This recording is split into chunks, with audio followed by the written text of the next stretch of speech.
प्यारे मित्रों, संबोधि classes YouTube channel पर आपका हार्दिक स्वागत है। आज से हम लोग पॉलिटी का अध्ययन प्रारंभ करेंगे और इस क्रम में फर्स्ट वीडियो के द्वारा हम लोग यह देखेंगे कि राष्ट्रीय आपात की स्थिति में मूलाधिकारों पर क्या इम्पैक्ट पड़ता है। इस वीडियो को शुरू करने के पहले हमारे लिए यह जानना इम्पोर्टेंट है कि आखिर राष्ट्रीय आपात किन आधारों पर लगाया जाता है। सबसे पहले हमें याद रखना होगा कि राष्ट्रीय आपात को भारतीय संविधान के अनुच्छेद 352 के द्वारा लगाया जाता है। और जहां तक इसके बेस की बात है कि आखिर किन आधारों पर राष्ट्रीय आपात लगाया जाता है, तो इसके संदर्भ में हमें एक बात याद रखनी होगी कि 44वें संविधान संशोधन अधिनियम के पूर्व और उसके बाद की स्थिति को समझना होगा। हमें सबसे पहले हमें ध्यान रखना होगा कि 44वें संविधान संशोधन अधिनियम 1978 के पूर्व तक राष्ट्रीय आपात 3 आधारों पर लगाया जाता था। पहला आधार युद्ध होता था, दूसरा बाह्य आक्रमण होता था या बाहरी आक्रमण, और तीसरा आंतरिक अशांति। लेकिन 1978 में जनता पार्टी की सरकार ने जो 44वां संविधान संशोधन अधिनियम किया, उसमें यह प्रोविजन किया गया कि नहीं, शुरुआती जो 2 बेस हैं वे तो कॉमन रहेंगे, युद्ध और बाह्य आक्रमण, लेकिन थर्ड बेस जो पहले आंतरिक अशांति थी, अब उसे सशस्त्र विद्रोह के द्वारा प्रतिस्थापित कर दिया गया।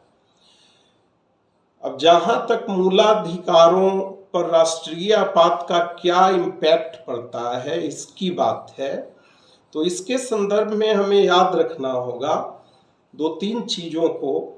जैसे इंडियन कॉन्स्टिट्यूशन में मेंशन है कि यदि राष्ट्रीय आपात युद्ध या बाहरी आक्रमण के बेसिस पर लागू हो आर्टिकल 352 के द्वारा, तो उस स्थिति में आर्टिकल 358 के द्वारा आर्टिकल 19 द्वारा प्रदत्त मूलाधिकार स्वतः निलंबित हो जाते हैं, अपने आप निलंबित हो जाते हैं।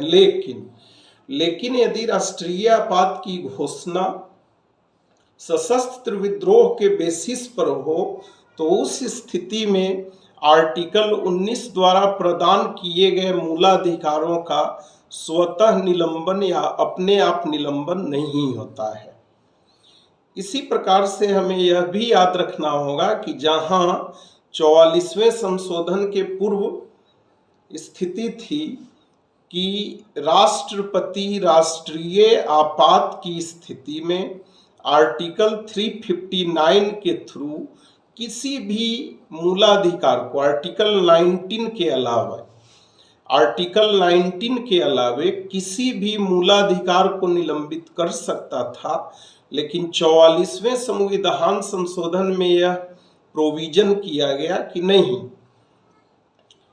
आर्टिकल 359 के थ्रू अन्य सभी मूलाधिकार तो निलंबित किए जा सकते हैं, लेकिन किसी भी स्थिति में आर्टिकल 20 और आर्टिकल 21 द्वारा प्रदत्त मूलाधिकारों का निलंबन नहीं किया जा सकता है। तो इस बात को आप ध्यान में रखेंगे कि किसी भी स्थिति में आर्टिकल 20 और आर्टिकल 21 के द्वारा प्रदान किए गए मूलाधिकारों का निलंबन नहीं किया जा सकता है।